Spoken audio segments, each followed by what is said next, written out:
नमस्कार, आप देख रहे हैं महाराष्ट्र टीवी 24। आइए आपको लेकर चलते हैं जोधपुर, जहां पर राष्ट्रीय स्वयंसेवक ने एक प्रेस वार्ता ली है। अखिल भारतीय समन्वय बैठक। इस बैठक में क्या-क्या खास बातचीत हुई और पत्रकारों से राष्ट्रीय स्वयंसेवक के पदाधिकारियों ने क्या-क्या बातचीत की, आइए आपको दिखाते हैं। सभी को नमस्ते। सबसे पहले मैं आप सभी को धन्यवाद करना चाहता हूँ। यहाँ पर जो 3 दिन से अखिल भारतीय समन्वय बैठक चल रही है, उसके कामकाज को आप लोगों ने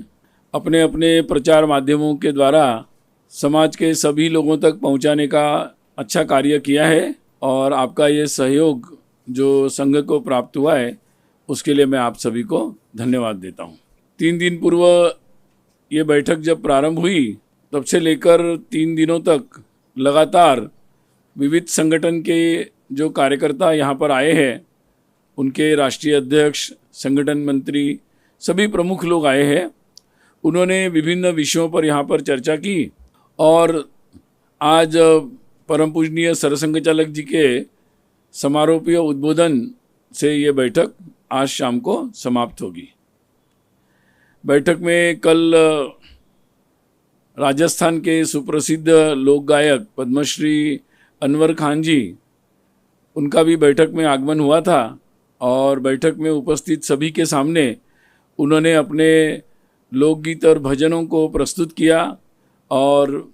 उसका आनंद सभी ने प्राप्त किया। और परम पूजनीय सरसंघ चालक जी ने श्रीमान अनवर खान जी का सम्मान भी किया। बैठक में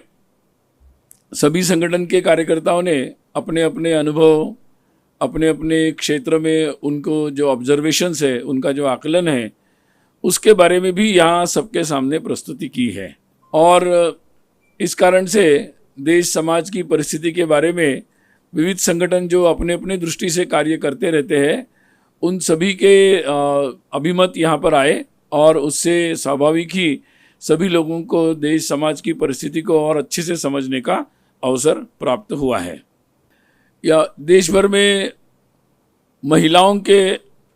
सहभाग की दृष्टि से सभी संगठन लगातार प्रयासरत रहते हैं और सभी संगठन में प्रमुख पदाधिकारियों में महिलाओं का भी सहभाग अच्छी मात्रा में है और विशेष रूप से ये बात बढ़ती रहे, ये सहभाग भी बढ़ता रहे, इस दृष्टि से संघ की तरफ से भी सभी संगठन के लिए आग्रह रहता है और इस दृष्टि से जो प्रयास चलते रहते हैं, इस संदर्भ में भी सब लोगों ने अपनी जानकारियां वहाँ पर दी। और विशेषकर जैसे उदाहरण के तौर पर अलग अलग दृष्टि से महिलाओं के विषयों के संदर्भ में भी सभी संगठन अपनी अपनी दृष्टि से प्रयास कर रहे हैं। जैसे उदाहरण के तौर पर क्रीड़ा भारती जो संगठन है संघ प्रेरित, उस संगठन ने पिछले वर्ष विशेषकर जो देश में महिला खिलाड़ी है, उनके संदर्भ में एक विशेष अध्ययन किया, व्यापक अध्ययन था वो, और उसके पश्चात उन्होंने उनके संदर्भ में उनके विषयों के बारे में, उनके समस्याओं के बारे में भी उन्होंने अध्ययन किया है। और ये बात भी ध्यान में आई कि बहुत सारे महिला खिलाड़ी आजकल योग का भी उपयोग कर रहे हैं,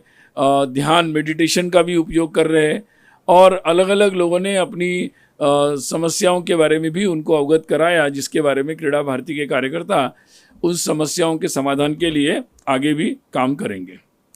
ऑपरेशन सिंदूर जब चल रहा था, उस समय भी सभी संगठन में जो महिलाएं कार्यरत है, उन लोगों ने बहुत सारे देश भर में कई जगहों पर अलग अलग प्रकार के, जिससे एक अच्छा वातावरण बने, एक पूरक देशभक्ति का वातावरण बने, इस दृष्टि से कई कार्यक्रमों का विशेषकर आयोजन किया था और लगभग 887 जितने बड़े बड़े कार्यक्रम जगह जगह पर हुए, जिसमें जगह जगह पर विशेष रूप से महिलाओं ने सहभाग लिया था। और विशेष बात ये बताई जा सकती है कि अभी देश के विभिन्न क्षेत्रों में, मतलब उत्तर से लेकर दक्षिण, पूर्व, पश्चिम, नॉर्थ ईस्ट में भी सभी जगहों पर